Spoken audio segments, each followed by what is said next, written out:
చుట్టుముట్టే కట్టుకథలు, జవాబులేని ప్రశ్నలు, పరిష్కారం దొరకని సమస్యలు. ఇప్పుడు అన్నింటికీ సమాధానం దొరుకుతుంది. అసత్యాన్ని పట్టి చూపి వాస్తవాలను ఎదుట నిలిపి సమగ్ర విశ్లేషణతో పాయింట్ బ్లాంక్ రేంజ్లో గన్ షాట్.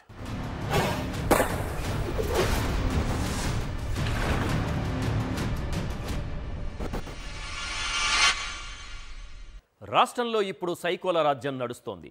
నేను అన్నది మీరు విన్నది నిజమే. ఆ తండ్రి కొడుకులు ఆడిందే ఆట, పాడిందే పాట. తమ కక్ష సాధింపుల కోసం పూర్తిగా పోలీసు వ్యవస్థను తమ చేతుల్లోకి తీసుకున్నారు. చట్టాన్ని వారి చుట్టంగా మార్చుకున్నారు. తమ టార్గెట్లో ఉన్న వైఎస్ఆర్సీపీ నేతలందరిపైన తప్పుడు కేసులు పెట్టడం, అక్రమ అరెస్టులు చేయటమే పనిగా పెట్టుకున్నారు. అందులో భాగమే వల్లభనేని వంశీ అరెస్ట్. అసలు గన్నవరం టీడీపీ ఆఫీసుపై దాడి కేసులో ముందు వెనుక అసలేం జరిగింది? సత్యవర్ధన్ పేరుతో కిడ్నాప్ డ్రామా ఎవరు ఆడించారు? నందిగం సురేష్ నుంచి వల్లభనేని వంశీ అక్రమ అరెస్టు దాకా అసలు రాష్ట్రంలో ఏం జరుగుతోంది తేల్చేద్దాం గన్ షాట్గా. ఇక సెకండ్ టాపిక్, సినిమాలు వేరు, రాజకీయాలు వేరు. సినిమా రంగం నుంచి వచ్చి రాజకీయాల్లో స్థిరపడిన వారు ఉన్నారు, కానీ సినిమా వేదికలపై రాజకీయాలు చేసేవాళ్ళు మనకు పెద్దగా కనిపించరు, ఒక్క ఏపీలో తప్ప. ఈ మధ్య ఆ మెగా కోటరీ ముద్ర వేసుకున్న కొందరు నటులు ప్రతి ఫంక్షన్లోనూ వైఎస్ఆర్సీపీ టార్గెట్గా నోటి దురద బాగా ప్రదర్శిస్తున్నారు. అది గేమ్ చేంజర్ ఈవెంట్ కావచ్చు, రీసెంట్గా లైలా ఈవెంట్ కావచ్చు. అదే పనిగా ఉద్దేశపూర్వకంగా వెకిలి మాటలు మాట్లాడుతున్నారు. దీంతో లైలా ఈవెంట్లో పృథ్వీ కామెంట్స్పై వైఎస్ఆర్సీపీ అభిమానులు గట్టిగానే రియాక్ట్ అయ్యారు. ఆ దెబ్బకు ఎలాంటి రిజల్ట్ వచ్చింది ఇప్పటికే చూశాం. ఇంతకీ సినిమా వేదికలపై పొలిటికల్ కామెంట్లు దేనికి? సినిమా ఫంక్షన్లలో పిచ్చివాగుడు వాగితే నష్టపోయేది ఎవరు? బాయ్కాట్ లైలా స్లోగన్ ఆ సినిమాపై ఎలాంటి ప్రభావం చూపించింది తేల్చేద్దాం గన్ షాట్గా. ఇక థర్డ్ టాపిక్, అది మార్గదర్శి కాదు, అదొక అక్రమాల దర్శి. అది చిట్ ఫండ్స్ కాదు, అదొక చీట్ ఫండ్స్ అని అందరికీ తెలుసు. అందులో చిట్స్ కట్టి మోసపోయిన బాధితులకు ఇంకా బాగా తెలుసు. మార్గదర్శి మోసాలకు సంబంధించిన విచారణలు గత 18 ఏళ్లుగా కోర్టుల్లో నడుస్తూనే ఉన్నాయి. ఇంతలోనే ఆ రామోజీ గారు శాశ్వతంగా సెలవు తీసుకున్నారు. దీంతో మార్గదర్శి తరపు లాయర్లు కొత్త వాదన తెరపైకి తెచ్చారు. అవును, అవకతవకలు జరిగాయి, అవన్నీ రామోజీ హయాంలో జరిగాయి, దానికి ఇప్పుడు అతని కుమారుడికి శిక్ష విధిస్తారా అంటూ కొత్త వాదన అందుకున్నారు. రామోజీ చేసిన డిపాజిట్ల స్వీకరణకు ఆయన కుమారుణ్ణి బాధ్యుణ్ణి చేయకూడదట. ఇంతకీ ఎట్టకేలకు కోర్టు సాక్షిగా మార్గదర్శి అక్రమాల పుట్ట పగిలిందా? రామోజీ తప్పులకు ఎవరిని శిక్షించాలి? వైకేరియస్ లైబిలిటీ పేరుతో తప్పించుకోవాలని చూస్తున్నారా? తేల్చేద్దాం గన్ షాట్గా. సైకోల రాజ్యంలో రెడ్ బుక్ రాజ్యాంగం. అవును, రాష్ట్రంలో అమలవుతున్నది అంబేద్కర్ రాజ్యాంగం కాదు, ఆ సైకోలు రాసిన రాక్షస రాజ్యాంగం. వేధింపులు, తప్పుడు కేసులు, అక్రమ అరెస్టులు ఇదే పనిగా పెట్టుకున్నారు. దాడులు చేసేది వాళ్లే, రివర్స్లో కేసులు పెట్టేది వాళ్లే. వల్లభనేని వంశీ విషయంలో అయినా, అబ్బయ్య చౌదరి విషయంలో అయినా జరుగుతోంది ఇదే. వైఎస్ఆర్సీపీలో కీలక నాయకులందరిపైన తప్పుడు కేసులు పెట్టాలి, అక్రమంగా జైళ్లలోకి నెట్టాలి. ఇదే లక్ష్యంగా ఆ తండ్రి కొడుకులు పనిచేస్తున్నారా? నెక్స్ట్ జోగి, కొడాలి, పేర్ని అంటూ ఆ ఎల్లో మీడియాలో కథనాలు దేనికి సంకేతం? కోర్టులు చీవాట్లు పెడుతున్నా పోలీసుల తీరు మారదా? రాష్ట్రంలో రాజ్యాంగాన్ని అపహాస్యం చేస్తున్నారు. రాజ్యాంగ వ్యవస్థలు, న్యాయ వ్యవస్థలను సైతం అపహాస్యం చేస్తున్నారు. చట్టం అంటే గౌరవం లేదు, ఆ చట్టాన్ని కాపాడే న్యాయ వ్యవస్థల మీద కూడా ఇసుమంత గౌరవం లేదు. ఇచ్చిన హామీలు నెరవేర్చి మంచి పాలన అందించమని ప్రజలు అధికారం ఇస్తే ఆ తండ్రి కొడుకులు చేస్తున్నది ఇదే. ప్రత్యర్థులపై కేసులు ఎలా పెట్టాలో వారిద్దరే నిర్ణయిస్తారు. విచారణ ఎలా కొనసాగాలో వారిద్దరే నిర్ణయిస్తారు. ఎవరెవరి మీద ఎలాంటి అభియోగాలు మోపాలో వాళ్లే నిర్ణయిస్తారు. సాక్ష్యాలు ఎవరి చేత చెప్పించాలో వారే నిర్ణయిస్తారు.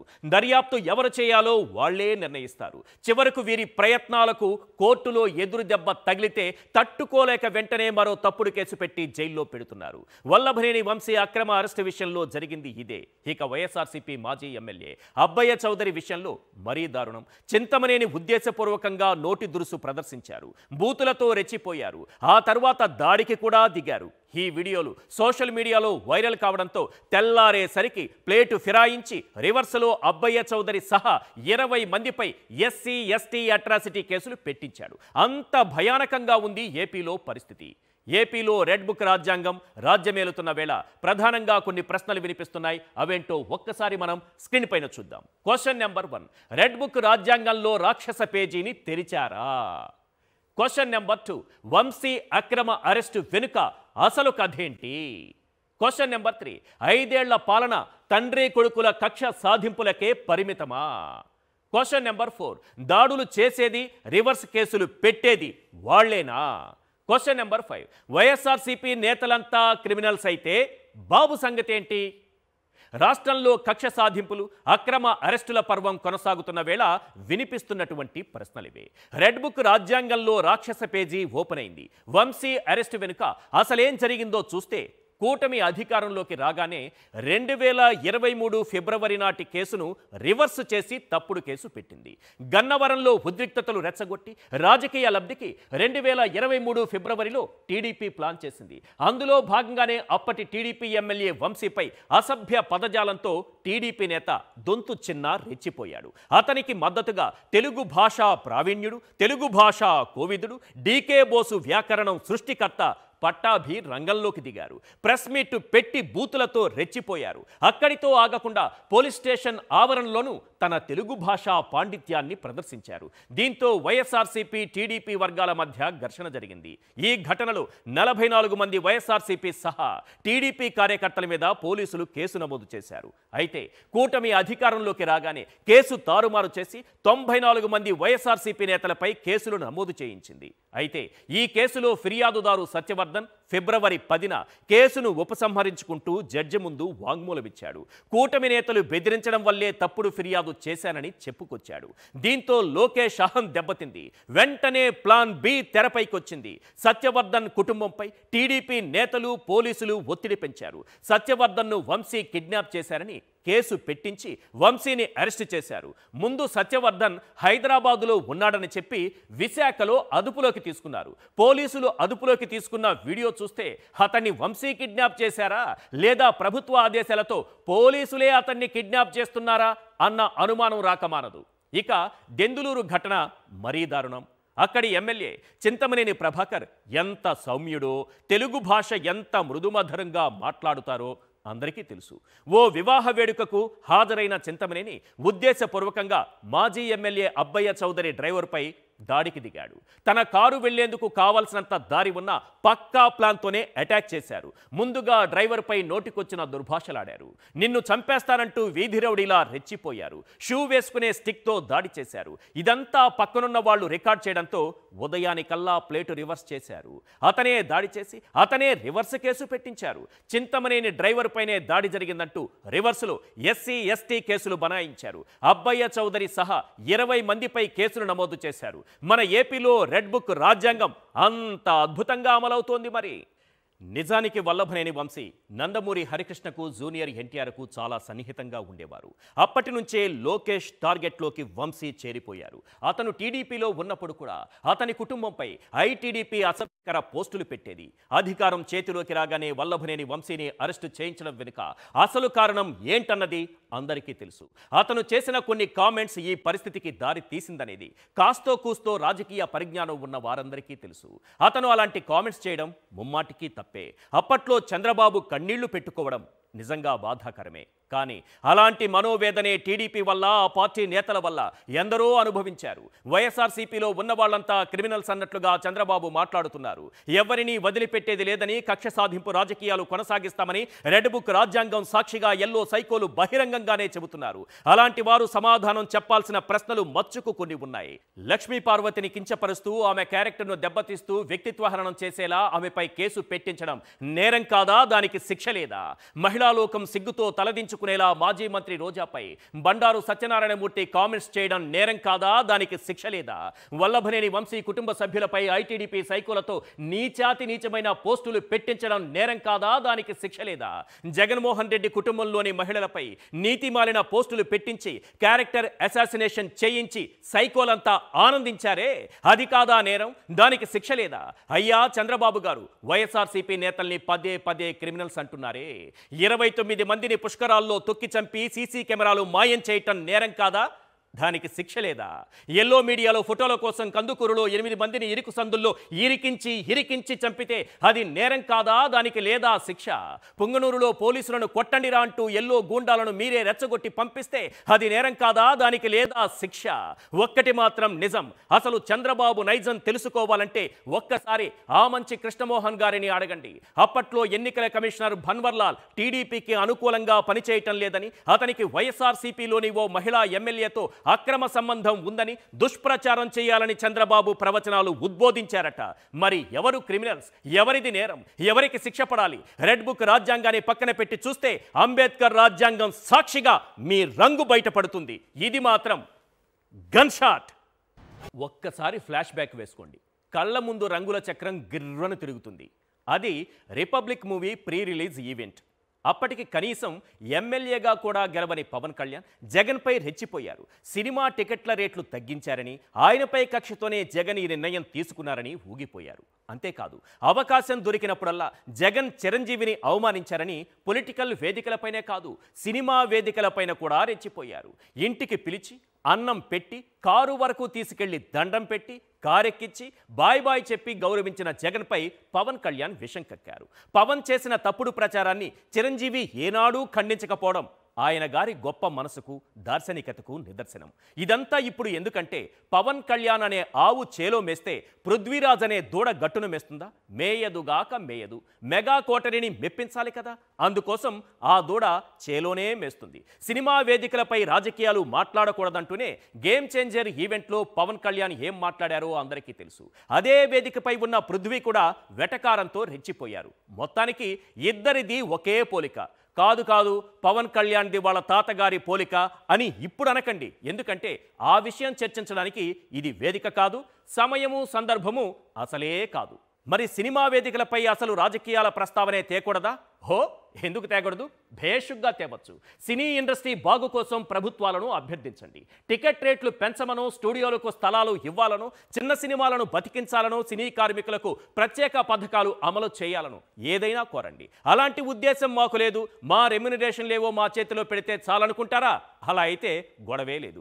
ఇక ప్రీ రిలీజ్ ఈవెంట్లలో మీ డబ్బా మీరు కొట్టుకోండి, ఆ సినిమా డబ్బా కొట్టుకోండి. దానికి ఎవరో ఒక చీఫ్ గెస్ట్ను ఎలానో పిలుస్తారు కదా, వారి డబ్బా కూడా మీరే కొట్టండి.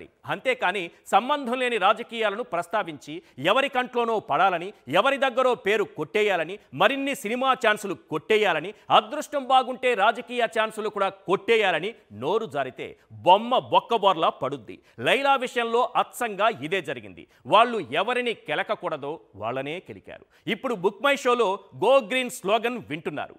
ఆ మెగా కోటరిని మెప్పించేందుకు కొందరు నటులు సినిమా వేదికలను రాజకీయ వేదికలుగా మార్చుకున్న వేళ ప్రధానంగా కొన్ని ప్రశ్నలు వినిపిస్తున్నాయి. అవేంటో ఒక్కసారి మనం స్క్రీన్ పైన చూద్దాం. క్వశ్చన్ నెంబర్ 1, సినిమా వేదికలపై పొలిటికల్ కామెంట్లు దేనికి? క్వశ్చన్ నెంబర్ 2, 30 years పైత్యం దెబ్బకు నష్టపోయింది ఎవరు? Question number 3, boycott Laila slogan చూపినటువంటి ప్రభావం ఎంత? క్వశ్చన్ నెంబర్ 4, పృథ్వీ లాంటి నటులపై బ్యాన్ విధించాల్సిన అవసరముందా? సినిమాల్లో రాజకీయాలనే టాపిక్పై హాట్ డిబేట్ నడుస్తున్న వేళ వినిపిస్తున్నటువంటి ప్రశ్నలివే. నిజానికి సినిమా వేదికలపై రాజకీయ విమర్శలు చేయటం లైలా ఈవెంట్తోనే మొదలైంది కాదు. కానీ ఇదే లైలా ఈవెంట్లో నటుడు పృథ్వీ చేసిన వ్యాఖ్యలు హాట్ టాపిక్గా మారింది. మొదట 150 గొర్రెలు, చివరకు 11 గొర్రెలే మిగిలాయని వైఎస్ఆర్సీపీ లక్ష్యంగా నోటి దురద బాగా ప్రదర్శించాడు. అంతే, ఆ పార్టీ అభిమానులు బాయ్కాట్ లైలా అంటూ ట్వీట్లతో చెలరేగిపోయారు.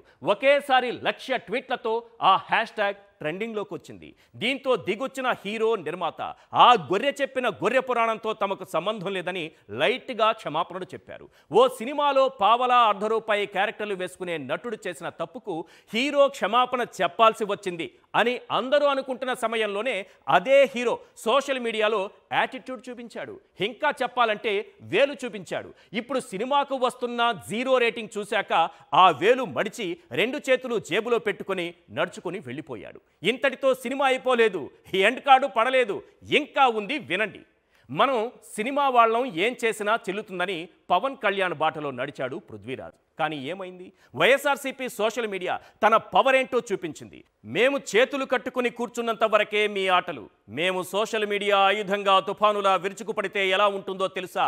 ఇలా ఉంటుందంటూ పృథ్వీరాజ్కు, ఆ సినిమా హీరోకు, టోటల్గా ఆ సినిమా వాళ్ళకే 70 mm స్క్రీన్పై తమ పవర్ ఏంటో చూపించారు. ఇక కనిపించిన ప్రతి వేదికపై 11వ ఎక్కం వల్లెవేసే 30 years పైత్యం గారు వైఎస్ఆర్సీపీ సోషల్ మీడియా దెబ్బకి అదే 11వ తారీఖున 11 గంటలకు ఐసీయూలోని 11వ నెంబర్ బెడ్పై సేద తీరారు. That is YSRCP social media.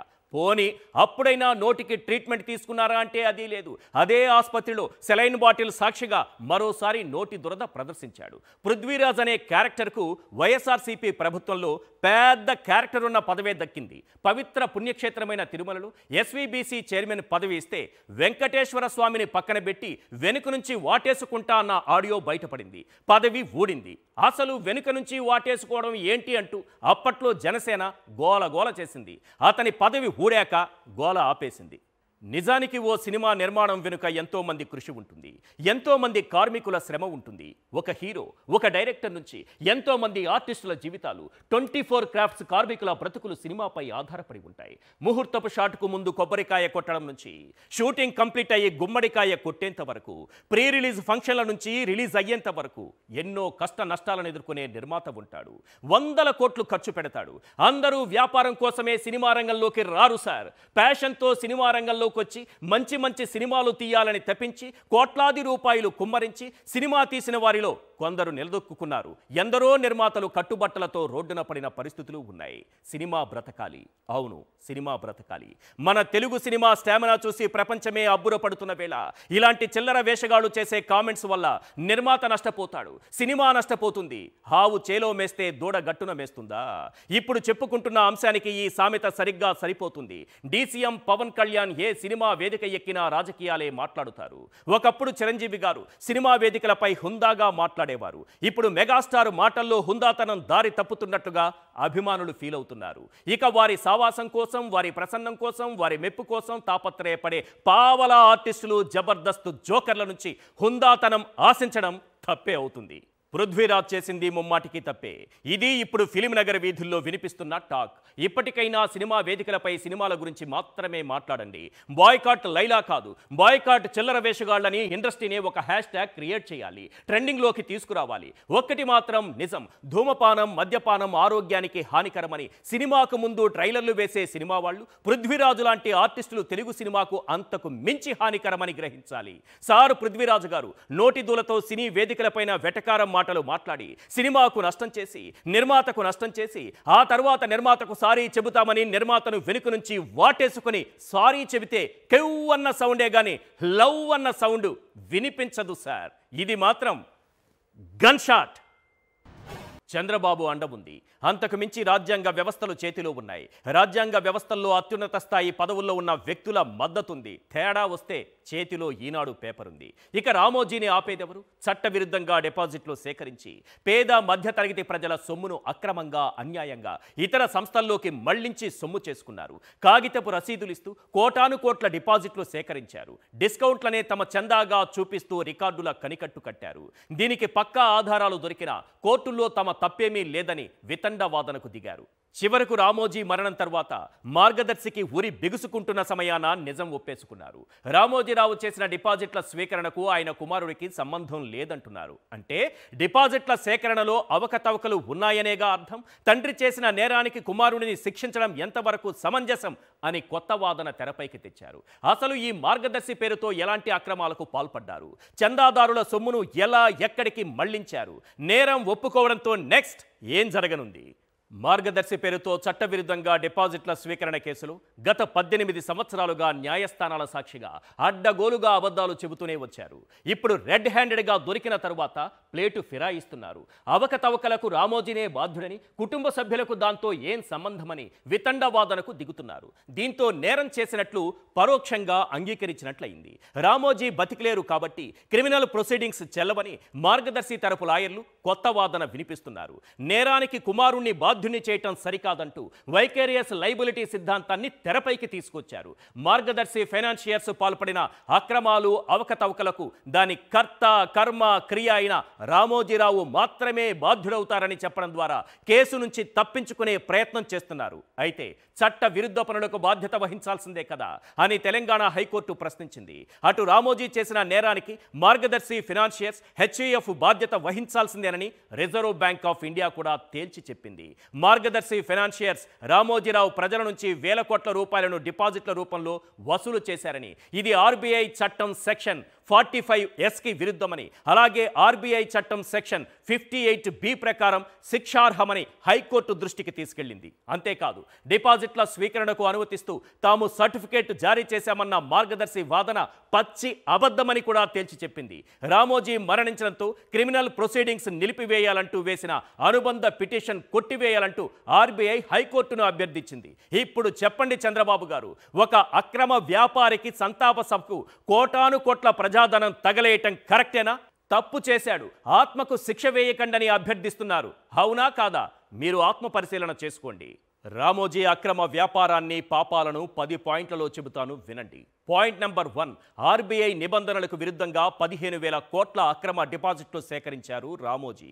Point number 2, చందాదారుల సొమ్మును మ్యూచువల్ ఫండ్స్ షేర్ మార్కెట్లలోకి మళ్లించారు. ఇది పూర్తిగా చట్టవిరుద్ధం. పాయింట్ నెంబర్ 3, అక్రమ డిపాజిట్లు, అక్రమ పెట్టుబడులకు మార్గదర్శిని కేరాఫ్గా మార్చేశారు. పాయింట్ నెంబర్ 4, ఏటా మార్గదర్శి బ్యాలెన్స్ షీట్లో లేని 100 కోట్ల చెక్కులు, నగదు చూపిస్తున్నారు. పాయింట్ నెంబర్ 5, సంస్థలో లేని ఆస్తుల్ని చూపిస్తూ చందాదారులను పచ్చిగా మోసం చేస్తున్నారు. పాయింట్ నెంబర్ 6, ఆదాయ వ్యయాలు, ఆస్తులు, అప్పులు, పెట్టుబడులు చట్టవిరుద్ధంగా గోప్యంగా ఉంచుతున్నారు. పాయింట్ నెంబర్ 7, అనధికారిక డిపాజిట్లు ఆర్బీఐ జప్తు చేస్తే చిట్దారులు రోడ్డున పడతారని తెలిసినా కేర్ చేయటం లేదు. పాయింట్ నెంబర్ 8, ఏ చిట్ ఫండ్ సంస్థ అయినా 2వ బ్యాంకు ఖాతా నిర్వహించాలి, కానీ మార్గదర్శిలో సింగిల్ ఖాతాతోనే అంతా మేనేజ్ చేస్తున్నారు. పాయింట్ నెంబర్ 9, వేలాది ఖాళీ చిట్ల స్థానంలో కంపెనీ పేరే రాసుకుని డబ్బులు చెల్లించడం లేదు.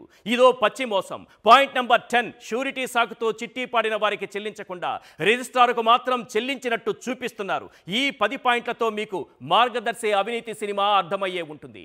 రామోజీ గారు ప్రజల రక్తమాంసాలతో చేసిన వ్యాపారంతో ఈరోజు కొడుకులు, కోడళ్ళు, మనవళ్ళు, రాబోయే మరో 20 తరాలు కాలుపై కాలేసుకుని ఫిలిం సిటీ గుట్టల్లో హాయిగా బతికేస్తారు. మరి చేసిన నేరానికి శిక్ష ఎవరు అనుభవిస్తారు? సమాధానం న్యాయస్థానాలు చెప్పాలి. అంతకంటే ముందు రామోజీ ఆత్మ చెప్పాలి. ఇది మాత్రం గన్ షాట్.